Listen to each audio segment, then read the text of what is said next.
Greetings, ladies and gentlemen.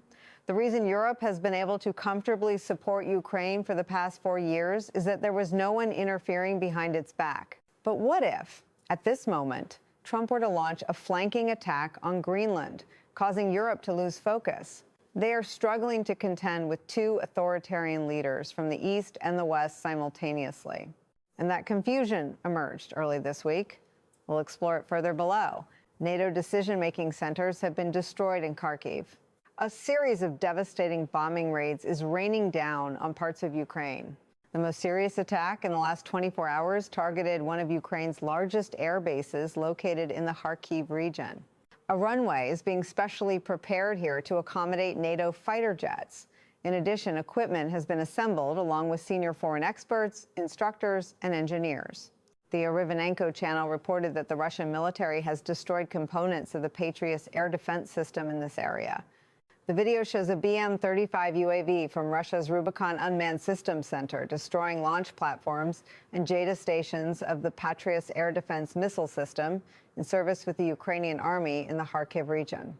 The estimated damage amounts to hundreds of millions of dollars. Furthermore, the Novo 4 thermal power plant in Kharkiv was also destroyed by fire.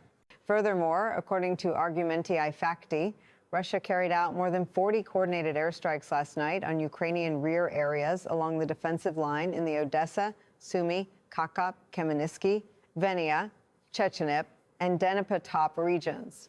Ukraine, for its part, stated that Russia had attacked its gas infrastructure 6 times in a week. In addition to energy infrastructure, the targets of the attacks also included military and logistical facilities, airports, seaports, training grounds, weapons depots, and even command and control centers suffered serious damage. Military experts assess that the intense bombing in recent days is preparation for a new phase of attack. The airstrikes aim to destabilize the rear, disrupt logistics, and cut off support for Russia's frontline operations. Kuwait entered a freezing apocalypse amid unfavorable negotiations with the U.S. For weeks, the electricity supply to the capital, Kuwait, had been cut off from the rest of the country. Ukraine is moving to level 5 of the power outage regime, meaning power outages lasting more than 16 hours a day. Currently, the system is supplying less than 10% of the city's normal electricity needs. Public lighting is being reduced as much as possible. Factories are closed, and schools and universities are closed for extended periods. Many shops have closed because the cost of operating generators is too high. Power plants also supply hot water for heating. Hundreds of Soviet-era high-rise buildings in Cap, each with hundreds of apartments, currently lack both heating and electricity. Photos and videos show entrances to buildings in the capital covered in ice. Temperatures in Ukraine have been below 32 degrees Fahrenheit for days. Many buildings have failed to drain water from their systems, leading to radiators and water pipes freezing and bursting.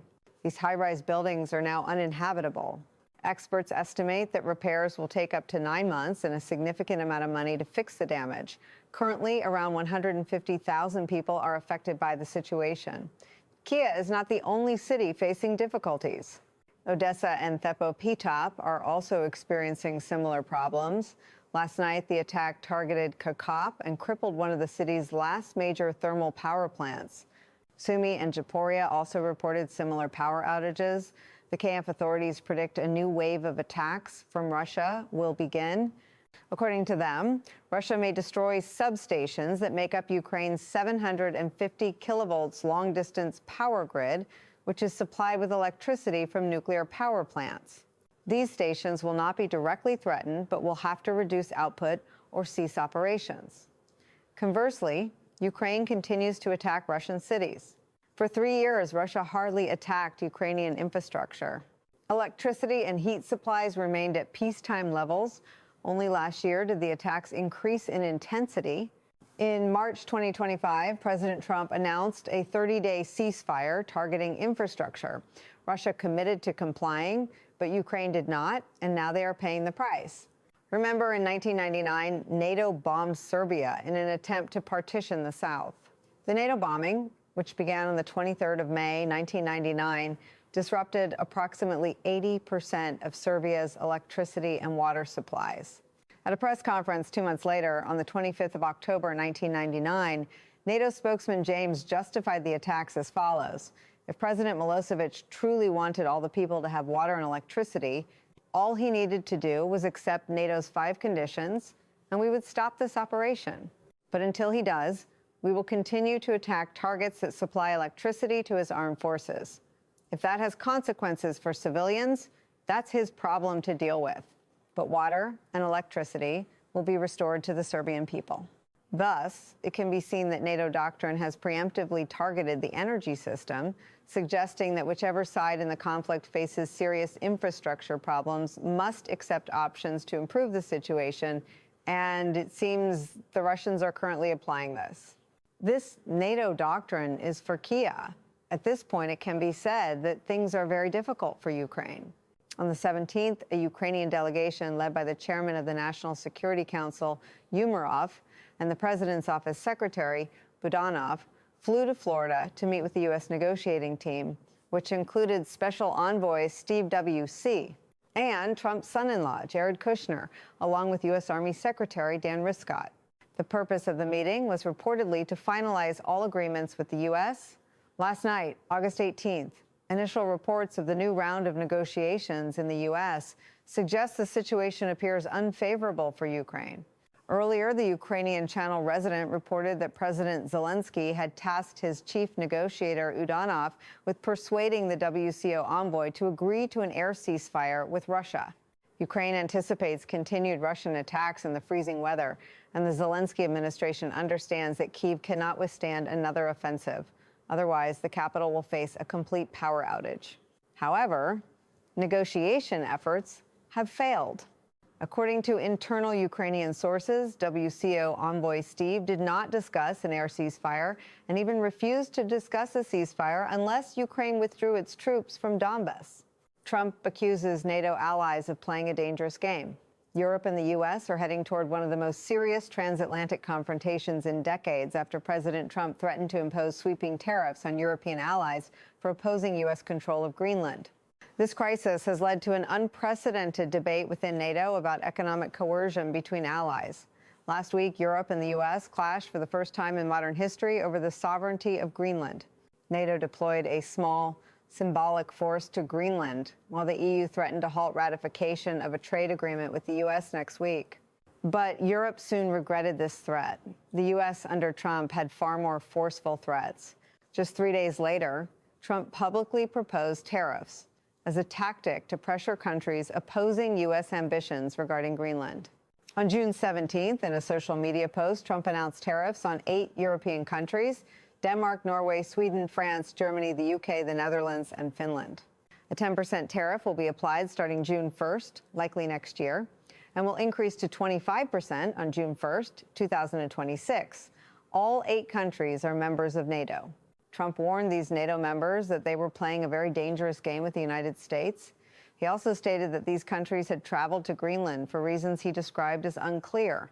This is an extremely dangerous situation for the safety, security, and survival of our planet. The nations engaging in this dangerous game have created an unacceptable and unsustainable level of risk. Therefore, to protect global peace and security, it is paramount to take very strong measures to quickly and decisively end this potentially dangerous situation. The reaction from Europe has been unusually swift and unified. In a joint statement issued yesterday, March 18, the 8 targeted nations warned that Trump's tariff threats have undermined transatlantic relations and risk a dangerous downward spiral. They reaffirmed their full solidarity with Denmark and Greenland and stressed that Europe's recent troop deployment to the islands was part of a pre-existing NATO-coordinated training exercise and not an act of aggression. In the U.S., European Commission officials immediately scheduled urgent talks to reassess countermeasures against Trump, including activating the EU's anti-coercion mechanism, a previously unused trade protection mechanism. This convention allows the EU to impose retaliatory tariffs, restrict services, limit investment, and restrict public tenders if a non-EU country dares to use economic measures to force concessions to it. Macron sharply compared Trump's tactics to Russian coercion in Ukraine, saying no amount of intimidation or threats can affect us, whether in Ukraine, Greenland, or anywhere else in the world, when we are faced with situations like this. Overall, Europe has historically been hesitant to confront the U.S. They have made some concessions on tariffs, but it seems they will oppose Trump as strongly as possible on the issue of Greenland sovereignty. In a joint statement, EU leaders Antonio Costa and European Commission President Ursula von der Leyen said that dialogue remains essential. Tariffs will weaken transatlantic relations and risk leading to a dangerous downward spiral. Nevertheless, Europe will remain united and committed to defending its sovereignty. Meanwhile, a protest with thousands of supporters of Greenland carrying slogans like "America, go home, don't touch Greenland" took place in the Danish capital. But President Trump seemed unfazed by these protests. He emphasized the need to reach an agreement now. He said the U.S. had been trying to make this deal for over 150 years. Many presidents had tried, and with good reason, but Denmark had always refused. The emergence of the Golden Dome and its sophisticated weapons systems has made acquiring Greenland crucial. Trump repeatedly stresses Greenland's importance to national security, citing the hundreds of billions spent on protecting against the dome. This includes safeguarding Canada and maintaining the dome's intricate operational system, which requires specific geographical conditions to function optimally. Incorporating Greenland would enhance this system. Therefore, the United States is ready to immediately negotiate with Denmark and any other countries that have jeopardized their safety despite U.S. protection. Questions remain about Trump's motives for acquiring Greenland, whether for resources, security, or other reasons. His ambition may stem from a desire to make the U.S. the world's second-largest country, after Russia. The push to acquire Greenland aims to increase the U.S. military presence and gain access to its valuable mineral resources. It could also be intended to counter China and Russia. However, these goals could potentially be achieved through negotiation, even without outright ownership. If these were Trump's true goals, the U.S. president would likely have reached an agreement with Denmark months ago. The ongoing deadlock demonstrates another motive behind Trump's actions. So what is that motive? For the past 2 weeks and throughout his first year in office, Donald Trump has made no secret of his desire to annex Greenland to the United States. In his inaugural address on the 20th of May, 2025, President Trump declared that the United States would once again consider itself a developing nation, a nation that increases wealth, expands territory, builds cities, raises expectations, and carries our flag to bright horizons. On May 14, however, Trump asserted that anything less than the U.S. owning Greenland was unacceptable. These aren't just fleeting statements or social media posts from a sleepless night. They reflect a deeper aspect of Trump's leadership philosophy. Remember, on May 13th last year, the Wall Street Journal reported that President Trump went to great lengths to obtain a portrait of the 11th President of the United States, Jim Casey, and hang it in the Oval Office.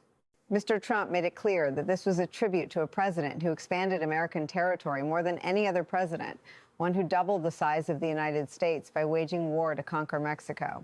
According to World News, President Trump apparently believed that presiding over a Greenland acquisition would solidify his legacy. In 2021, Trump told a Time reporter that acquiring Greenland was like a real estate deal and that it would help him etch his name into American history. Trump further explained his reasoning. Look at its size. Greenland is huge, and it could be part of the United States. But at that time, Greenland didn't attract much attention. If Trump acquired Greenland, observers believed it could help him have his portrait engraved on Mount Rushmore in the U.S. National Memorial. Mount Rushmore is home to the portraits of 4 great American presidents: George Washington, Thomas Jefferson, Abraham Lincoln, and Theodore Roosevelt. If Greenland were annexed by the United States, Trump could be recorded in history as the first person to expand American territory in the last 100 years. Furthermore, a successful annexation of Greenland would allow the U.S. to surpass Canada to become the second-largest country in the world. Despite numerous pieces of evidence suggesting motives behind Trump's ambition to acquire Greenland, most military experts reject the idea that acquiring Greenland is necessary for U.S. national security. These arguments are crucial because the Trump administration publicly relied on these claims to pursue its annexation of Greenland. They argued that Trump's justification for needing Greenland for U.S. national security was flawed because the U.S. was perfectly capable of expanding its military bases and presence in Greenland under the Greenland Defense Act of 1992. And the U.S. itself has voluntarily reduced its presence there since the Cold War. Denmark and Greenland themselves have declared their readiness for an expanded U.S. presence within the current framework.